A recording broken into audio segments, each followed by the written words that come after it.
Hey everyone, I'm Kiers. I'm just going to do a quick review of the 7 primary wards for I-33 for our MSc Sword and Buckler class.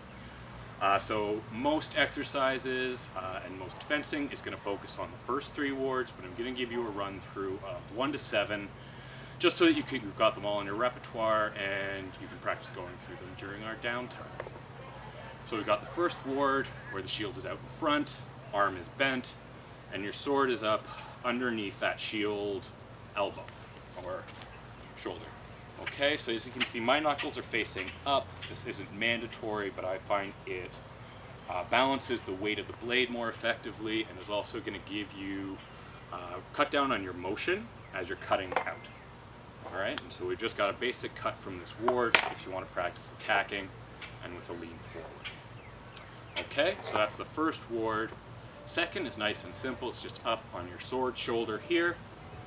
Shield is a bit farther out, and obviously knuckles are up this time. And we've just got a basic cut coming from there down. All right. 3, we're hopping over to the left shoulder or your shield shoulder, and from that we're going to cut down, but it's going to be on the reverso side. All right. So that's the first 3. 4, our hand comes up here.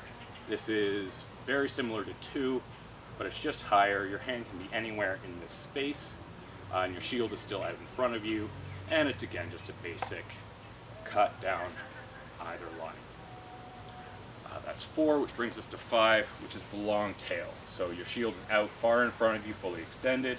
Your left foot is now in the lead. Throughout most of I-33, your right foot is going to be lead, and your sword is just trailing out behind you. Knuckles up or knuckles down, I find is more comfortable. And from here you can just do a simple rising cut.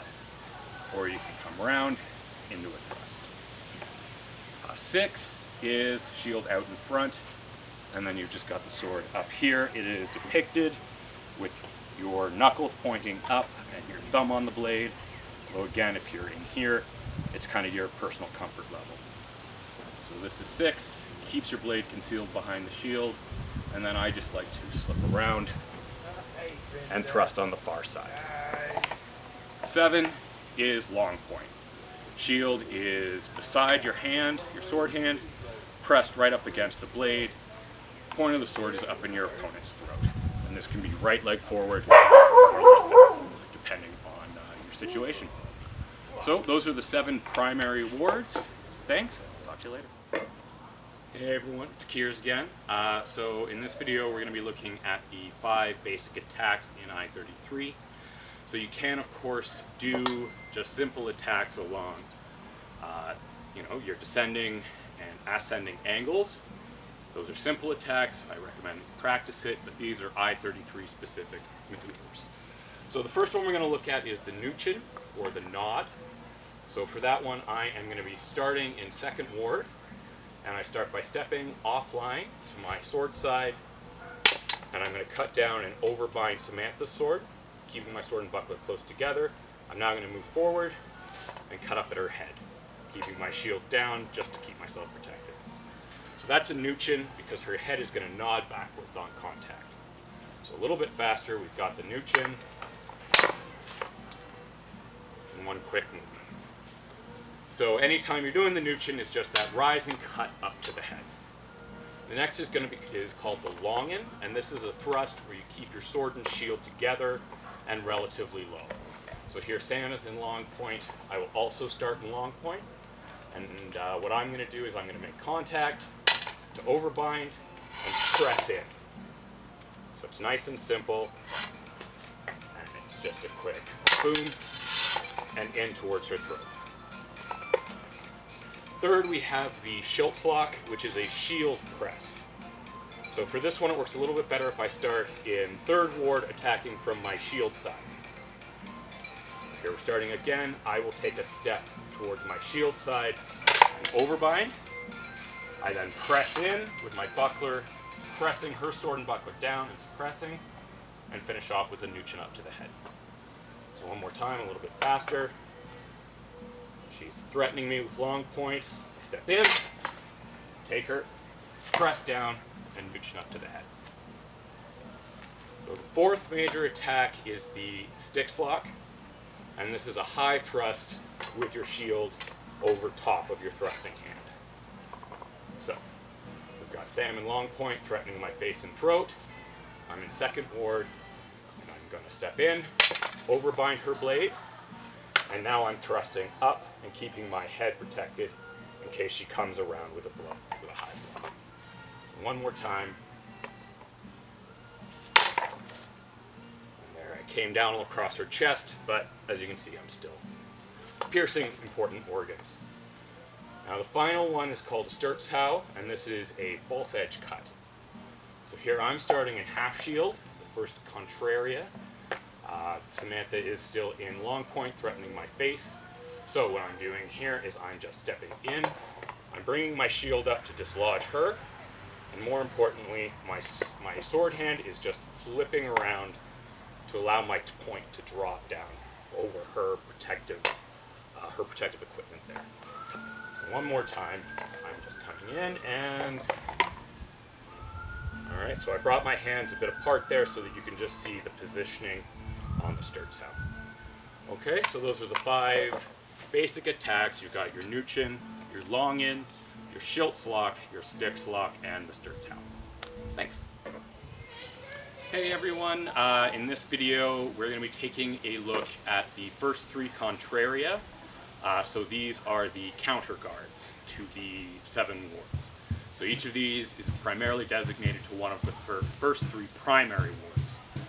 So first I'm going to take the first Contraria, which is also called half shield. This looks a lot like long point, but in long point my tip is down, threatening their throat. Here my tip is higher up in a more defensive position. This Contraria works against the first ward, which Sam is now going to adopt. So from here, Sam is going to attack my shield side, or my sword side, sorry. She's going to come in. I can easily parry, force an overbind, and I can press and thrust into her throat or chest. One more time. She comes in at my sword side. I capture it, press in, and one more time, a little faster. Good. So that's the first Contraria, or half shield. So the next Contraria we have is Contraria 2. I think that lacks any heart, so I also like to call it Bob. In Bob, we have our sword hand over top of the shield wrist, but the shield, instead of being on the normal shield side, is now covering the sword side. Okay? And I've got a crisscross pattern here with my sword wrist on top. So Sam is going to be in the second ward, sword on her sword side shoulder. And if she attacks my sword side, she comes in, I easily have the force to come in, down on an overbind, and I can just bring my point back online without giving her the opportunity to maneuver. So one more time. Now, if she attacks my shield side, this happens. I catch it on my shield, and I can simply Sturzhau right onto the top of her head from there. One more time. You see that I've caught her blade, deflected it down, and my sword is in her head or shoulders. So the third Contraria that we've looked at so far is Contraria 3, which I like to call Stan. This one, the shield is still covering your sword side. Your sword wrist is over top, but it's now hanging down. The point is hanging down on my shield side. So here, she's going to take the third ward, and then if Sam attacks my shield side, I can catch it, and again, Sturzhau around.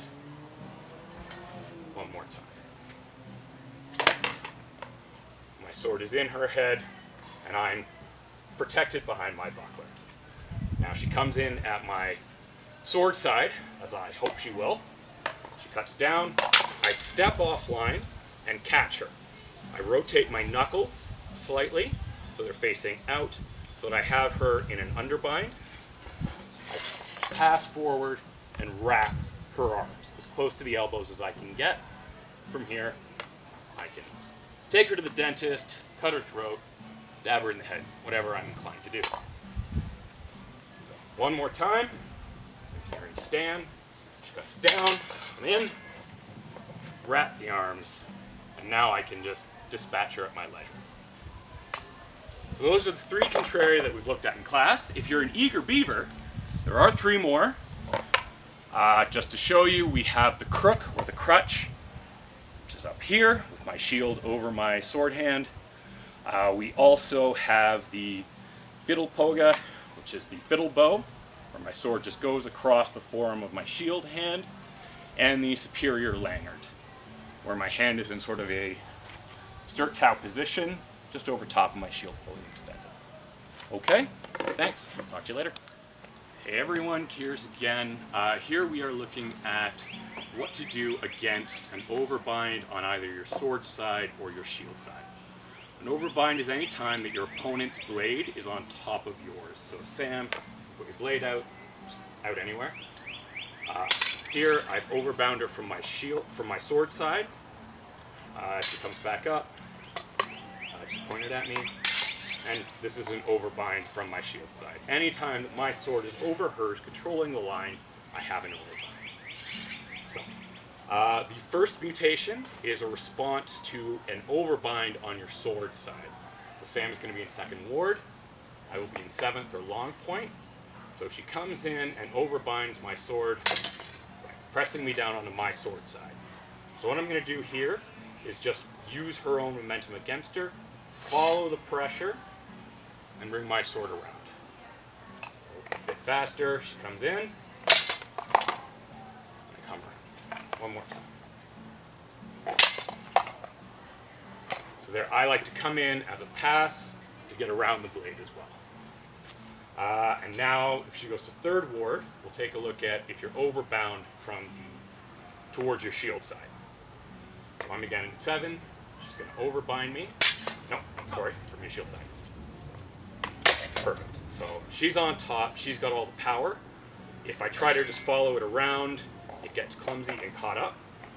What we're going to do instead is if she comes in, so here I want to step in and rotate my knuckles outwards, away from me, and you see how that deflects her blade down.